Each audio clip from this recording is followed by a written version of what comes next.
Olá, vamos fazer agora o resumo do capítulo 2 da obra Animismo e Espiritismo de Ernesto Bozano. Nesse capítulo, há a continuidade do tema do primeiro. Neste capítulo, a complementação e o reforço, quanto às conclusões estabelecidas no primeiro capítulo. Enquanto no primeiro capítulo discutiu-se a impossibilidade de as faculdades supranormais serem produto da evolução biológica, neste capítulo, a concentração da ideia na delimitação dos poderes da subconsciência. Sendo assim, Bozano busca demonstrar que, embora os fenômenos anímicos sejam extraordinários, eles possuem limites claros e não podem ser considerados oniscientes. Quanto ao problema da onisciência da subconsciência, um dos argumentos dos opositores do espiritismo naquela época é que a subconsciência humana possui capacidades ilimitadas, podendo assim acessar qualquer tipo de conhecimento. Essa tese sustenta que os fenômenos mediúnicos eles podem ser explicados sem a necessidade de recorrer à existência de espíritos desencarnados, pois tudo seria apenas um reflexo das faculdades latentes do próprio médium. No entanto, Bozano refuta essa ideia, afirmando que não há evidências de que a subconsciência possua um conhecimento absoluto.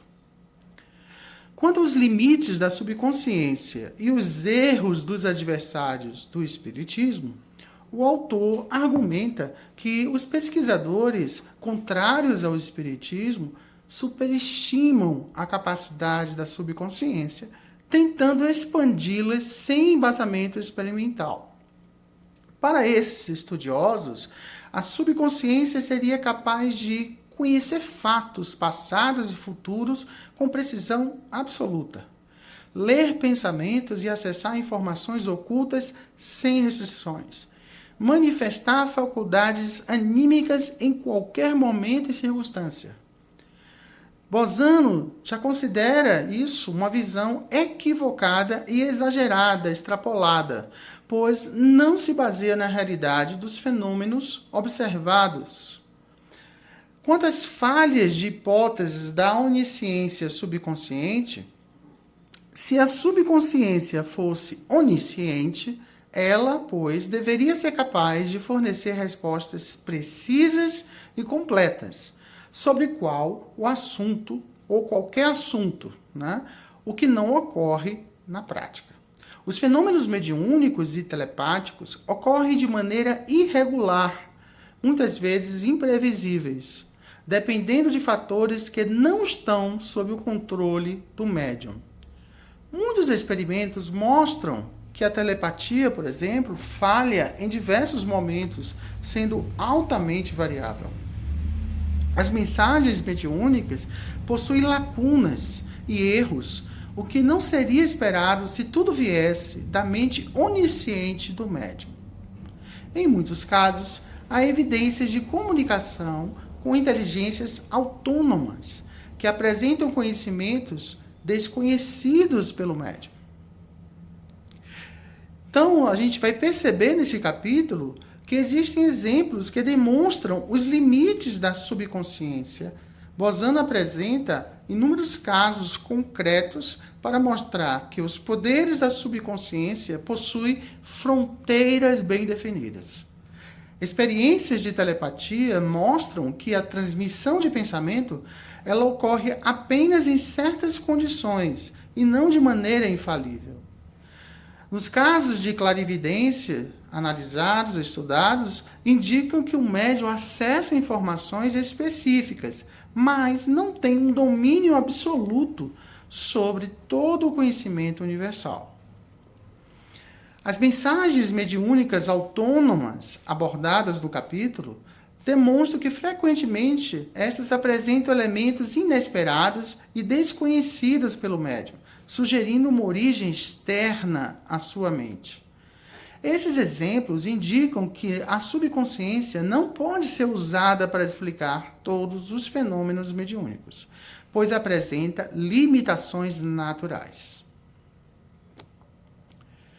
Quanto à importância da distinção entre fenômenos anímicos e espirituais, o autor reforça que há uma diferença fundamental entre fenômenos anímicos produzidos pela mente do médium e fenômenos espíritas, comunicação com entidades desencarnadas.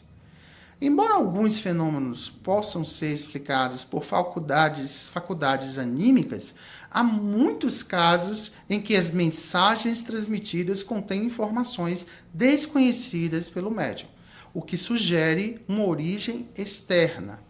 A tentativa dos adversários do espiritismo de atribuir tudo à subconsciência ignora os fatos e representa uma abordagem reducionista dos fenômenos mediúnicos. A conclusão do capítulo, ela é fabulosa e nos mostra a necessidade de um estudo mais equilibrado. As faculdades supranormais, segundo Bozano, elas existem, mas possuem limites claramente definidos. O argumento de que a subconsciência é onisciente não se sustenta, pois os fenômenos observados, e sobretudo dos casos relatados neste livro, não ocorrem de maneira absoluta e infalível. A rejeição, pois, da hipótese espírita, com base em uma supervalorização das capacidades anímicas, é cientificamente inconsistente. O estudo dos fenômenos paranormais deve reconhecer tanto os aspectos anímicos quanto os espirituais, sem forçar interpretações que contrariem os fatos. Bozano conclui, pois, que, ao tentarem negar o espiritismo, seus opositores acabam caindo em contradição, pois precisam atribuir às subconsciências poderes infinitos e sem limites, o que não é demonstrado experimentalmente.